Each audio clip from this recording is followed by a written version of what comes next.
قال رب اشرح لي صدري ويسر لي أمري واحلل عقدة من لساني يفقهوا قولي اللهم لا سهل إلا ما جعلته سهلا وأنت تجعل الحزن إذا شئت سهلا رب يسر ولا تعسر وبتمم بالخير. Alhamdulillah, kita bersyukur kepada Allah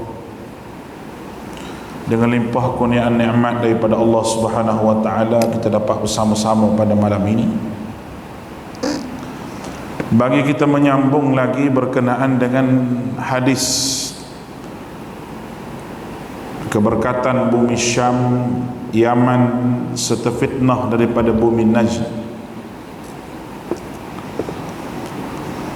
Pada minggu-minggu yang lepas kita telah sebut berkenaan dengan perkataan An-Najd berdasar kepada beberapa riwayat. Di antaranya daripada lafaz Bukhari dan juga di antaranya lagi matan ataupun lafaz yang dilihat selain daripada Bukhari, yang kita faham bahawa berbeza pendapat dan matan daripada kedua riwayat tersebut, tapi pada hakikatnya dia melalui jalur yang sama, iaitu jalur Abdullah bin Umar radhiyallahu anhuma. Begitulah yang dijelaskan oleh para ulama hadis,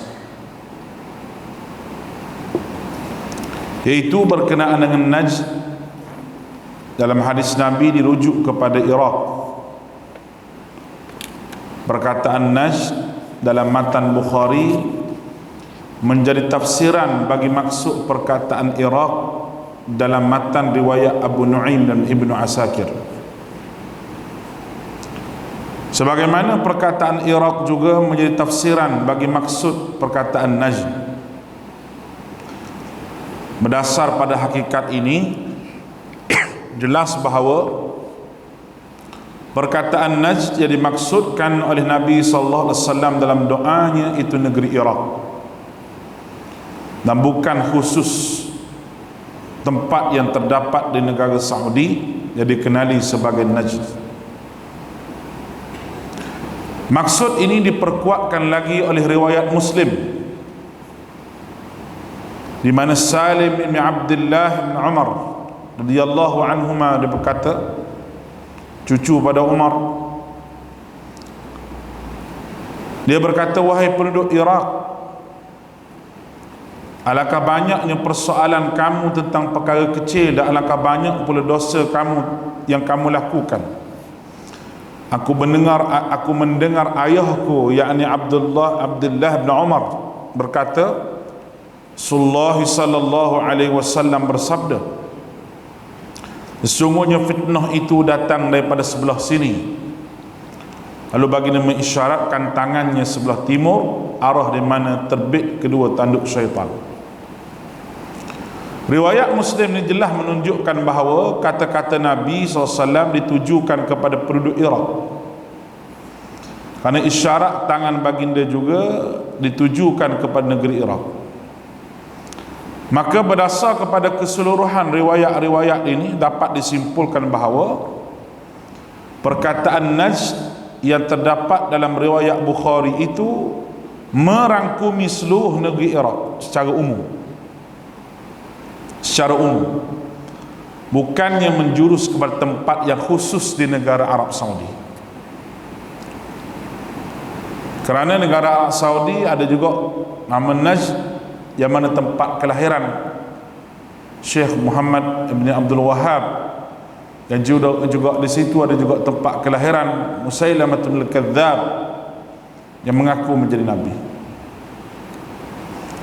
Sebahagian daripada ulama mengatakan mungkin itulah tanduk syaitan. Siapa dia? Musailamatul Kadzdzab.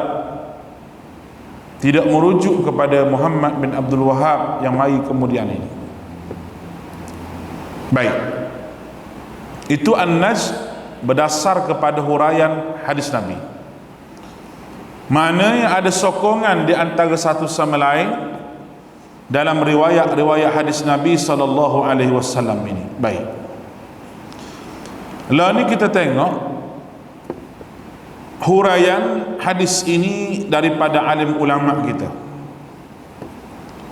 Maksud An-Najdi berdasar kepada huraian para ulama.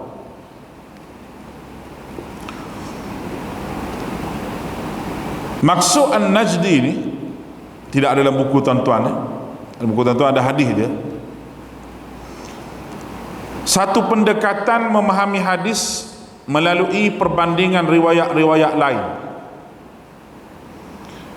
Maksud perkataan An-Najd yang dapat diperolehi daripada huraian para ulama terhadapnya. Dalam konteks ini Al-Hafiz Ibn Hajar Al-Asqalani rahimahullah memetik kata-kata Al-Khattabi rahimahullah yang mati pada tahun 388 Hijrah dengan berkata, Najd itu di sebelah timur. Siapa yang berada di Madinah, maka Najdnya adalah pendalaman negeri Iraq dan persekitarannya, yang menjadi arah timur bagi penduduk Madinah. Ini kerana asal perkataan Najd daripada sudut bahasanya itu kawasan tanah tinggi yang menjadi lawan kepada Ghaur, iaitu bermakna kawasan tanah lembah,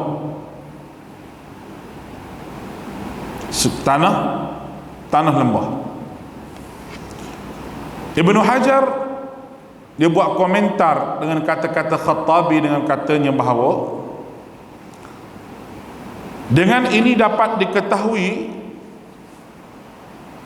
pendapat Ad-Dawudi yang waham, itu yang menyangka bahawa An-Najd itu tempat yang khusus di sebelah Iraq, sedangkan ia bukan semikian. Bahkan setiap tempat yang tinggi di sekelilingnya maka dinamakan yang tinggi itu Najd, manakala yang rendah itu Ghaur. Ini pandangan ulama Ibnu Hajar,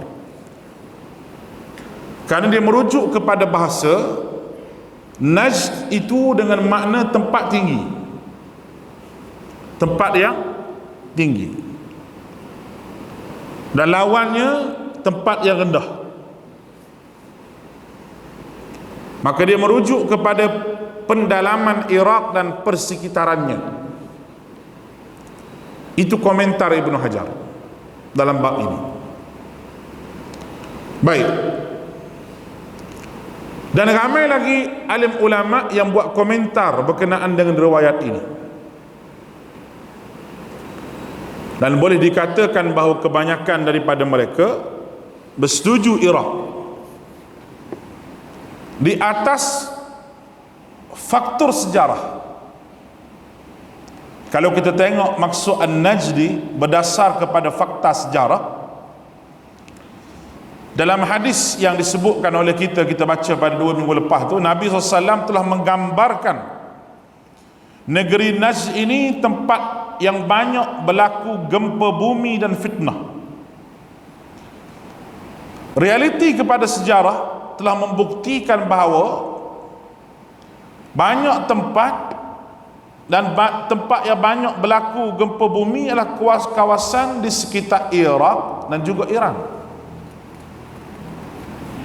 Kawasan Iraq dan juga Iran. Itu fakta. Fakta yang tidak boleh sesiapa pun sangkal dakwaan tersebut. Dan kalau kita tengok daripada sudut sejarahnya lagi, fitnah yang berlaku di kalangan umat Islam ini, yang bermula daripada zaman sahabat sehingga ke hari ini, kebanyakannya berpunca di Iraq. Gerakan penerhaka melawan khalifah Khawarij dan Syiah pada zaman Khalifah Utsman bin Affan radhiyallahu an dan Ali radhiyallahu an, yang menjadi punca tercetusnya fitnah perselisihan di kalangan umat Islam bermula di Kufah, dan Kufah itu di Iraq. Jadi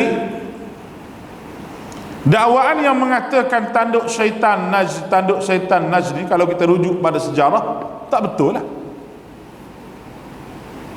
tidak ngam dengan apa yang disebut oleh Nabi SAW itu. Dan kita punya pegangan, kita tidak letak bahawa Iraq itu 100%, tidak. Tetapi kebanyakan hadisnya saling menguatkan di antara satu sama lain, yang kita telah sebut pada 2 minggu lepas bahawa hadis ni perkataan Iraq, hadis ni tak ada perkataan Iraq, tapi mari pada jalur yang sama, bertemu di titik yang sama, itu Abdullah bin Umar bin Khattab, jumpa di situ. Maka kaedahnya hadis itu saling menguatkan antara satu sama lain.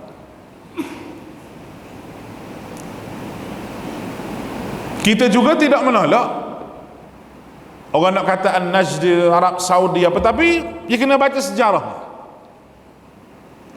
di mana bermulanya titik permulaan perselisihan di kalangan umat Islam, baik pada zaman Khalifah Utsman bin Affan dan Ali radhiyallahu an, semua ni berlaku di Kufah. Penentangan melawan pemerintah, Khawarij, Syiah berlaku di situ sampai ke hari ini. Begitu juga yang disebut sebagai perang Jamal, peperangan Siffin, Nahwaran, dan fitnah pembunuhan Husain cucu Nabi SAW, fitnah Mukhtar Al-Thaqafi yang mendakwa kenabian, dan serangan tentera Tatar pada zaman Bani Abbasiyah. Itu sejarah, semuanya berlaku di Iraq, di Iraq. Ini kalau kita nak buka kitab sejarah. Baik.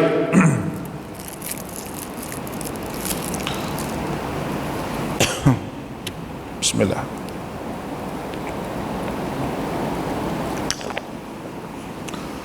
Betapa umat Islam kacau bilaunya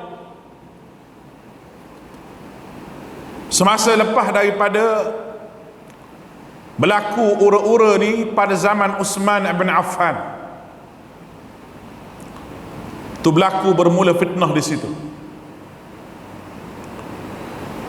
Pada zaman Sayyidina Ali lagi kuat, dan khalifah-khalifah di belakang lagi kuat. Utsman dibunuh. Betapa hebatnya fitnah kepada umat Islam pada ketika itu. Dan berlaku juga salah faham di kalangan para sahabat, yang kita tak payah usik lah. Para sahabat ni nak kata kawan ni betul dalam bab ni, kawan ni betul dalam bab ni, nak kata ni lebih betul apa semua. Orang panggil kita tak payah usik sejarah itu, biar tersimpan menjadi sejarah, tetapi jangan diulang kembali pergaduhan, perpecahan sama Islam yang akan merugikan umat Islam itu sendiri. Peperangan Jamal dan peperangan yang lain yang berlaku di antara sahabat-sahabat Nabi, berlaku di antara puak-puak Ummul Mukminin Aisyah radhiyallahu anha dan Sayyidina Ali. Cukup hebat. Api perkauman dan api permusuhan ditiupkan oleh orang munafik dalam bab ini, sehingga umat Islam di zaman sekarang sekalipun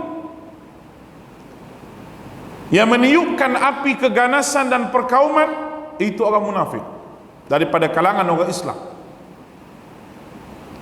Orang munafik yang bertopengkan Islam. Siapa munafik yang paling besar di dunia ni? Yang mendakwa Karbala itu tanah suci mereka, iaitu Syiah. Itu munafik yang paling besar pada abad ini, zaman kita ini. Daripada zaman dulu, pengasasnya Abdullah bin Sabah sampai kepada sekarang, di mana sahaja ada Syiah, di situ pasti ada huru-hara yang banyak. Apabila Saddam Hussein memerintah Iraq, sekarang ni rakyat Iraq rindu kepada Saddam.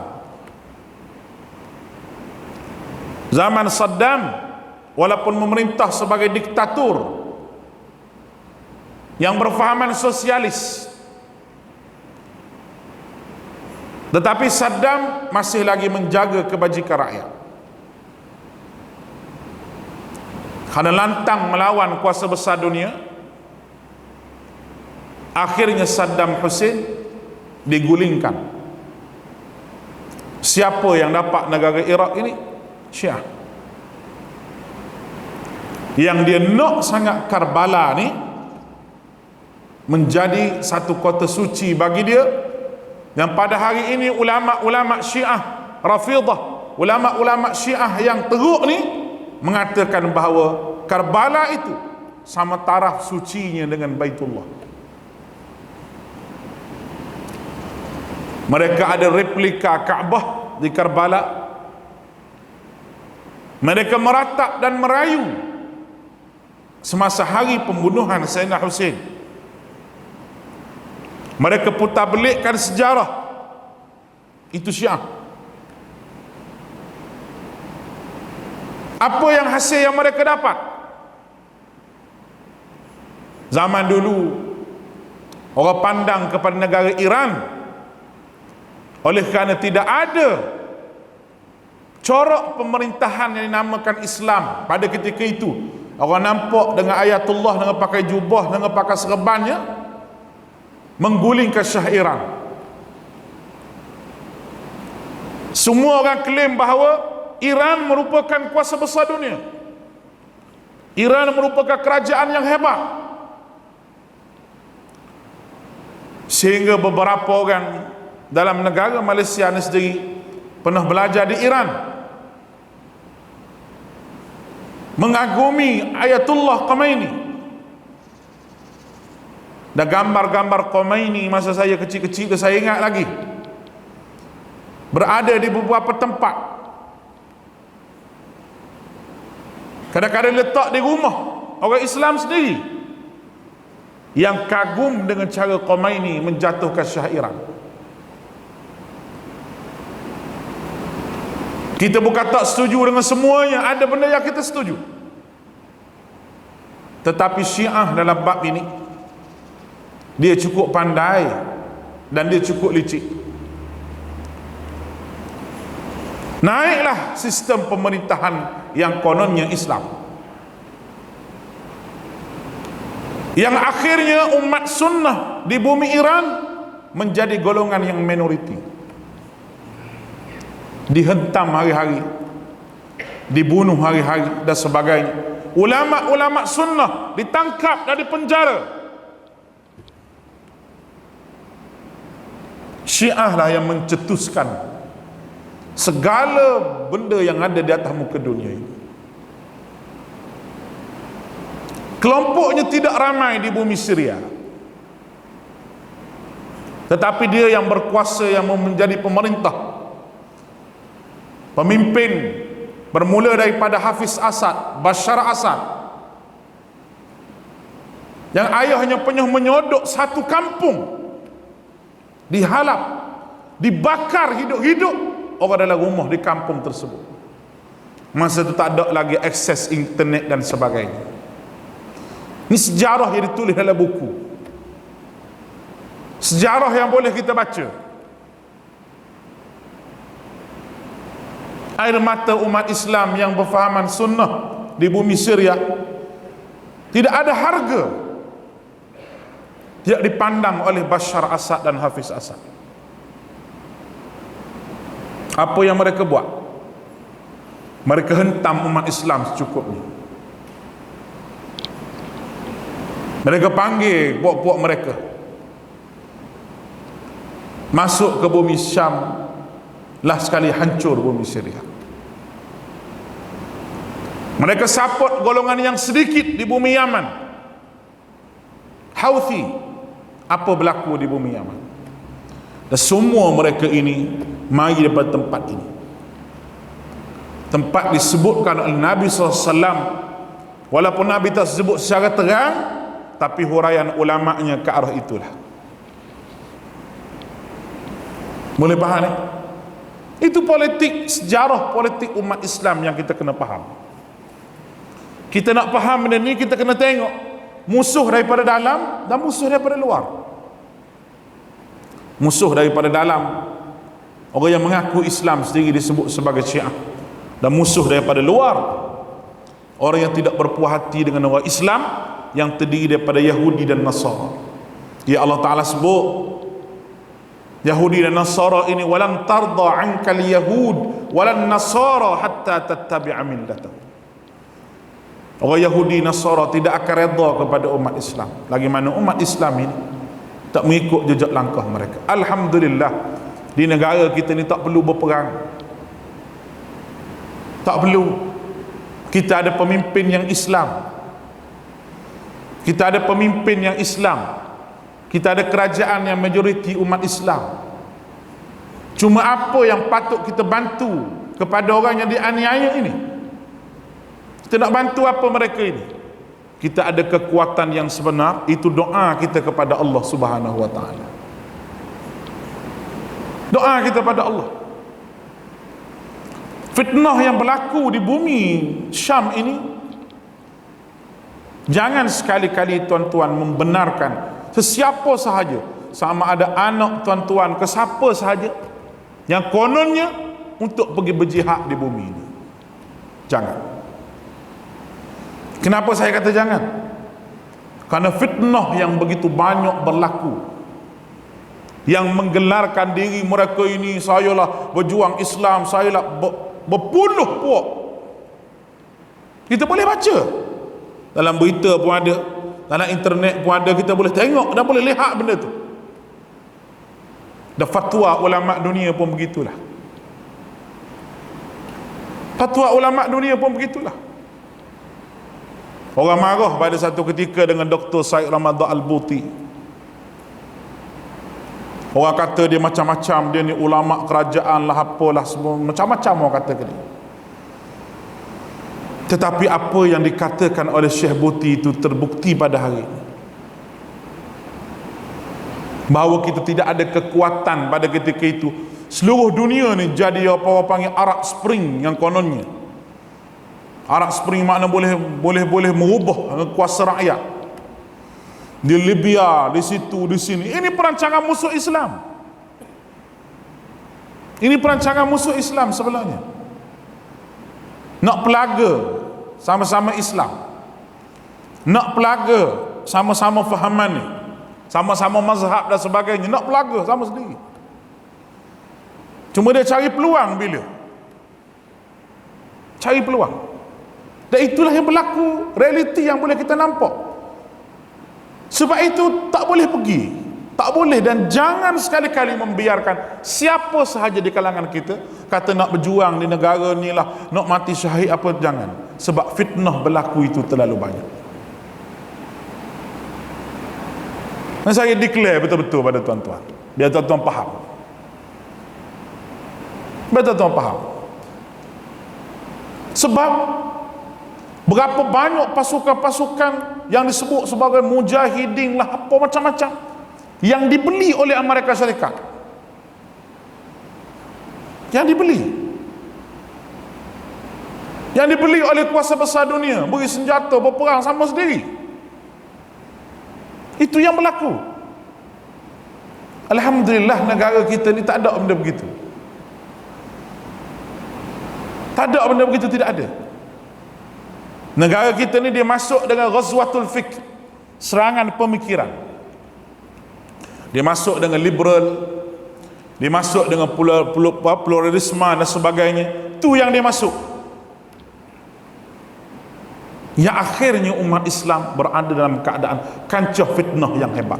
Dan semua ini berlaku di, saya sebut tadi, puncanya berlaku di sini. Baik. Dalam konteks sejarah perkembangan hadis, Kufah ni terkenal sebagai pusat penyebaran hadis palsu, sehingga para perawi yang pergi dan datang dari sana dikuarantinkan. Bahasa yang kita gunakan, dikuarantinkan riwayat mereka oleh para ulama hadis sebagai langkah berwaspada. Kita tidak nafikan Kufah sebagai pusat ilmu yang hebat. Dibawa balik kitab-kitab sains teknologi ke barat, dihumban kitab-kitab itu dalam sungai Furat sampai hitam kerana dakwatnya. Sejarah itu. Islam jangan lupa benda ni. Tetapi dalam konteks perkembangan ilmu hadis, mana-mana riwayat yang datang daripada Kufah ni dikuarantinkan dahulu, disaring kemudian, oleh kerana banyaknya hadis-hadis palsu yang dibuat. Itu kaedah. Itu kaedah. Saya sebut sejarah ni sebab apa? Sebab kita nak kata Najd itu yang disebut itu adalah bukan daripada Arab Saudi dan bukan daripada fahaman Muhammad bin Abdul Wahab dan sebagainya, tidak. Baik. Manakala dalam konteks sejarah moden pula dia kata, dapat disaksikan bagaimana dahsyatnya peperangan antara Iraq dan Iran, diikuti krisis perang Teluk yang begitu hebat pada tahun 1992, dan seterusnya penaklukan kuasa besar dunia kepada tanah tersebut, sehingga ke hari ini dah berlanjutan bermacam-macam peristiwa yang dirasai dan diratapi oleh seluruh umat Islam yang berada di dunia ini, di atas nasib umat Islam di Iraq itu sendiri. Allahu Akbar. Jadi semua fenomena yang berlaku dalam sejarah dulu ataupun sejarah moden sampai pada sekarang boleh disimpulkan sebagai fitnah yang benar-benar menepati sebagaimana yang digambarkan oleh Nabi kita Muhammad sallallahu alaihi wasallam dalam sabdanya tadi. Bahkan dalam hadis riwayat yang sahih menunjukkan bahawa kemunculan Dajjal di akhir zaman berlaku di sebelah Iraq, iaitu di kawasan Asbahan dan Khurasan yang terletak dan termasuk di sempadan sikit negara Iran. Keluar dari Dajjal dan pengikut-pengikut Dajjal daripada Asbahan tersebut. Itu hadis sahih Nabi sebut tu. Dari mana itu? Itu di hujung negara Iraq, sempadan di antara Iraq dan juga Iran.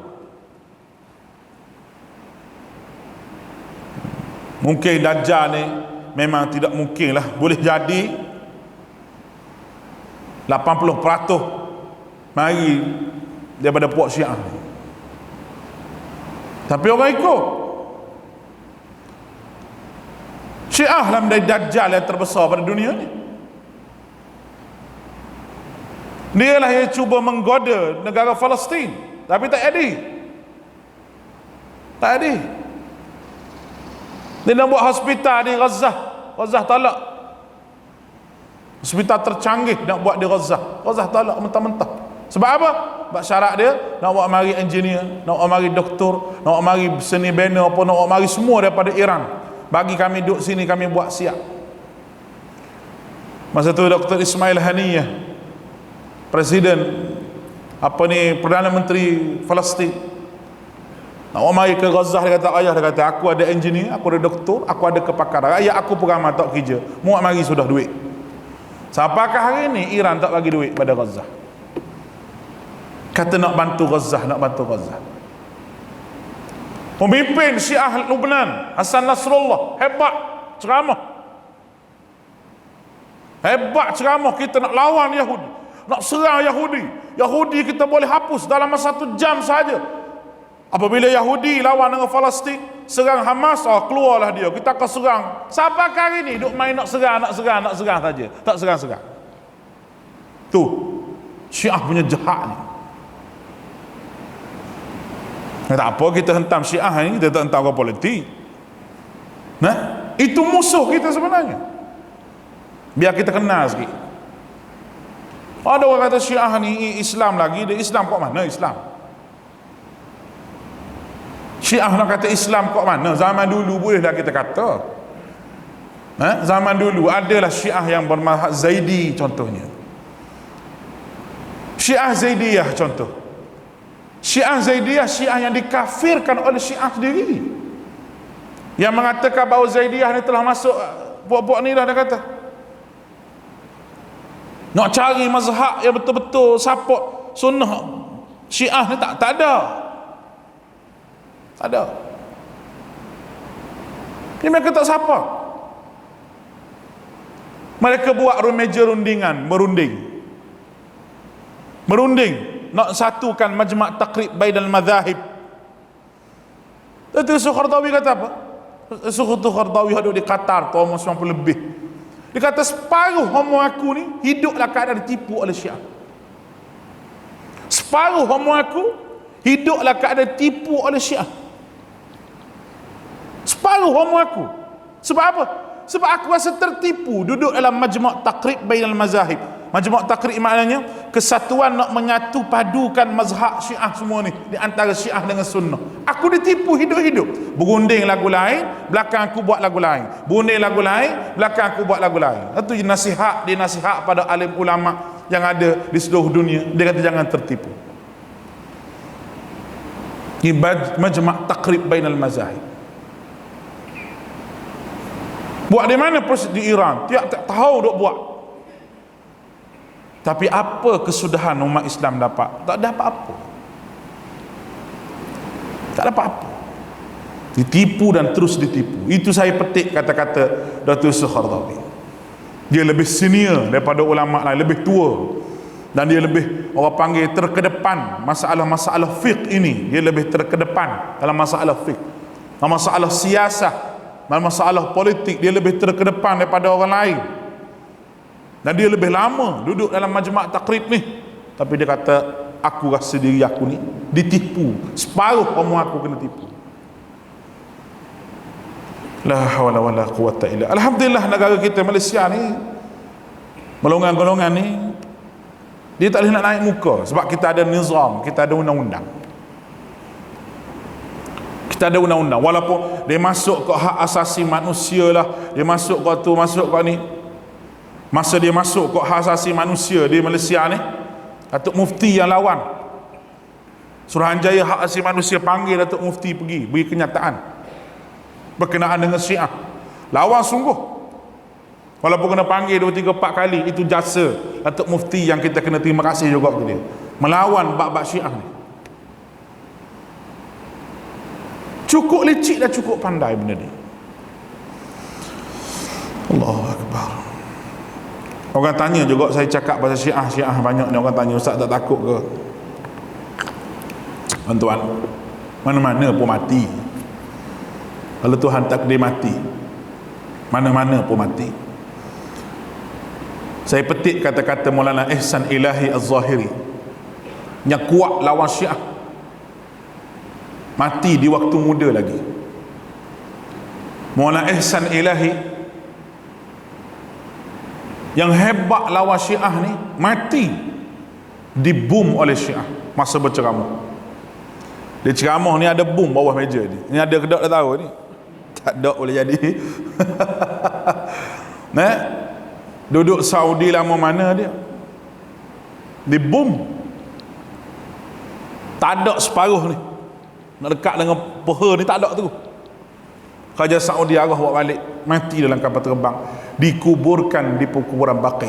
Sebab itulah doa Maulana Ihsan Ilahi, nak mati di Madinah, nak kubur di Baqi. Di mana-mana pun boleh mati, mana-mana pun boleh mati. Syekh Ahmad Yasin seorang tokoh berjuang Palestin yang hebat. Duduk atas kursi roda, apa orang takut ke dia? Ya? Duduk atas kursi roda, apa orang takut dengan dia?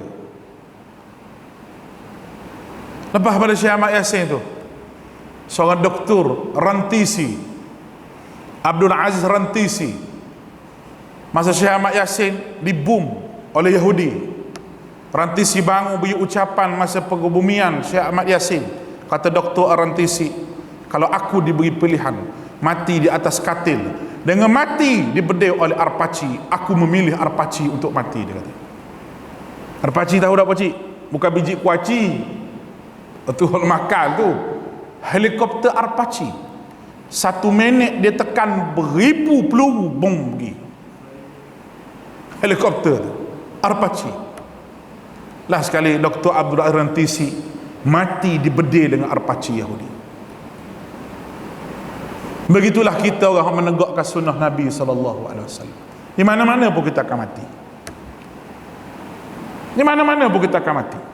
Tapi nak menegakkan Islam, menegakkan sunnah Nabi, nak lawan Syiah, mati pun tak apa. Tapi tak berlaku lah di Malaysia ni. Tak berlaku di Malaysia sebab Syiah di Malaysia ni dia tak boleh bergerak.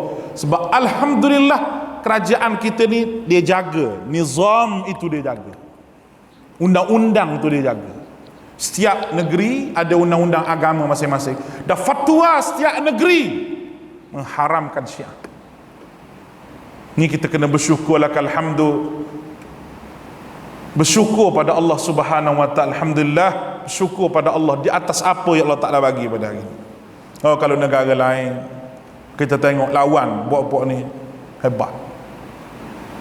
Negara Thailand, seorang ustaz yang dedahkan berkenaan dengan Syiah ini, dia letak peluru depan pagar rumah dia. Dia letak peluru hidup depan pagar rumah dia, hadiah peluru. Tapi ustaz tu tak berganjak cakap berkenaan dengan ini, tak beranjak. Ada beberapa orang lagi, Maulana Taqi Uthmani, Maulana Taqi Uthmani ada sekarang ni, ada lagi pakar keuangan Islam yang banyak juga melawan Syiah. Naik kereta 4 biji, kereta dia sama je dengan bodyguard dia, dibedil 2-3 hari nak hari Ashura, dibedil. Tak mati kawan tu, tapi bodyguard 4 orang mati. Ada lagi Maulana Taqi Uthmani itu hidup lagi, menjadi pakar kepada rujukan keuangan Islam seluruh dunia. Orang dengar je nama Maulana Taqi Uthmani, orang dengar, orang tahu, oh ni pakar keuangan Islam. Beratus buku bahasa keuangan Islam, UIA pun mengaji, Jordan pun mengaji. Buku ditulis oleh Maulana Taqi Uthmani. Orang alim sungguh, bukan alim main-main. Tapi dia ancam tak dibunuh oleh Syiah tu banyak kali dah. Begitulah perjuangan. Kita pilihlah mati atas katil, ataupun mati dikhianati, ataupun mati ditikam oleh kawan belakang sendiri. Kita tetap akan mati, sebab kita tak boleh lari daripada mati. Aina ma takunu yudrikumul maut walau kuntum fi burujin musyayyadah. Allah Ta'ala tanya kita, mau lari daripada mati, mau lari ke mana? Mau nak berlindung di balik benteng yang kukuh, rumah kukuh, kamu tetap akan mati. Jadi kita memilih mati membela agama itu lebih baik daripada mati saja begitu kerana kencing manis, darah tinggi, gaut. Oh. La hawla wa la quwwata illa billahil aliyil azim. Baik. Maksud An-Najdi daripada sudut geografi pula. Geografi makna peta bumi macam mana. Maksud dia macam mana, kita nak tahu. Dari sudut geografi dia kata, kawasan An-Najd meliputi daerah Hijaz dan Al-Yamamah, tempat lahirnya Muhammad bin Al-Wahhab ini. Syekh Muhammad bin Al-Wahhab lahir di tempat itu.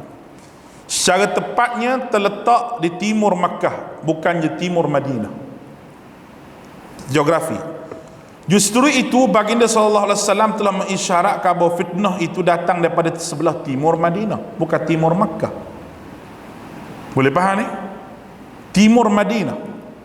Maka sudah tentu bermaksud negeri Iraq, kerana dia sememangnya terletak arah berkenaan daripada timur Madinah, bukan timur Makkah. Nabi sebut tu masa Nabi duduk Madinah. Dan dengan mengambil kira keseluruhan tafsir hadis yang lain, penjelasan para ulama daripada asal usul bahasanya, sejarah dan realiti daripada sejarah, maka sahlah bahawa perkataan Najd yang dimaksudkan oleh Nabi kita Muhammad sallallahu alaihi wasallam ialah negeri Iraq dan persekitarannya yang turut merangkumi Iran yang ada pada masa kini. Itu daripada sudut geografinya. Baik.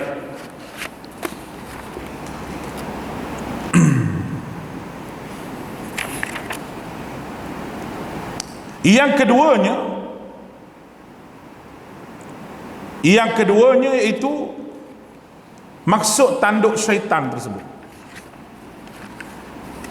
Apa yang dimaksudkan dengan tanduk syaitan?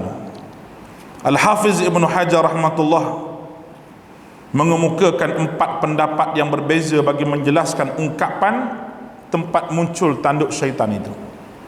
Yang pertama, sebagai kiasan bagi menggambarkan kekuatan syaitan dan apa sahaja yang memohon pertolongan kepada syaitan dan penyesatan bagi umat manusia. Pertama. Yang kedua, bahawa syaitan menyelaraskan tanduknya dengan arah matahari ketika terbitnya, supaya penyembahan golongan menyembah matahari terarah kepadanya. 2. Yang ketiga, bahawa bagi matahari itulah syaitan yang mana dia terbit antara kedua tanduknya. Yang keempat, bahawa pada hari itu penduduk negeri sebelah timur Madinah terdiri daripada golongan kafir, manakala fitnah yang pertama berlaku itu pembunuhan Uthman bin Affan yang datang daripada sebelah timur, maka ia menjadi sebab berlakunya perpecahan di kalangan umat Islam, sedangkan perpecahan itu disukai oleh syaitan. Semua tafsiran ini tidak menunjukkan sasaran kepada mana-mana individu secara khususnya. Huraian berkenaan tanduk syaitan ni kita hurai pada kuliah kita yang akan datang sekali lagi. Apa benda dinamakan tanduk syaitan? Ada bising-bising ni. Sebab orang tuju tanduk syaitan ini pada Syekh Muhammad Abdul Wahab. Syekh Muhammad Abdul Wahab duk kata ke dia syaitan berapa puluh kali dah. Golongan-golongan hak selupa mulut ni cuba baca realiti, cuba rujuk pada kitab dan sejarah sebelum kita menuduh. Sebab apabila saya bela Syekh Muhammad Abdul Wahab begini ni, ada orang kata, macam mana pula awak kata awak fitnah pada ulama-ulama hak kata pada Muhammad Abdul Wahab. Dia kata saya ni fitnah kata ulama-ulama yang kata pada Syekh Muhammad Abdul Wahab tu bohong. Saya tak kata pada ulama tu sebab saya mau mari bukti. Ulama mana sekalipun yang kata yang tuduh tu, tapi kalau tak betul bukti saya ni lawan dengan bukti baru betul, bukan lawan dengan tuduhan. Lawan dengan tuduhan tak betul, kena lawan dengan bukti sejarah saya buat mari, bukti hadis saya buat mari, dan antara hadis dengan geografinya ada, antara hadis dengan bahasanya ada, cukup lengkap. Dan nak teks ini boleh ambil, boleh baca. Mudah-mudahan kamu faham, kecuali memang kamu tak nak faham dan dalam hati kamu ada tuduhan dah, tak apa kan? Mudah-mudahan Allah Ta'ala ampun dosa-dosa kamu. Wallahu a'lam. أقول قولي هذا وأستغفر الله العظيم لي ولكم وأفوض أمري إلى الله إن الله بصير بالعباد. السلام عليكم ورحمة الله.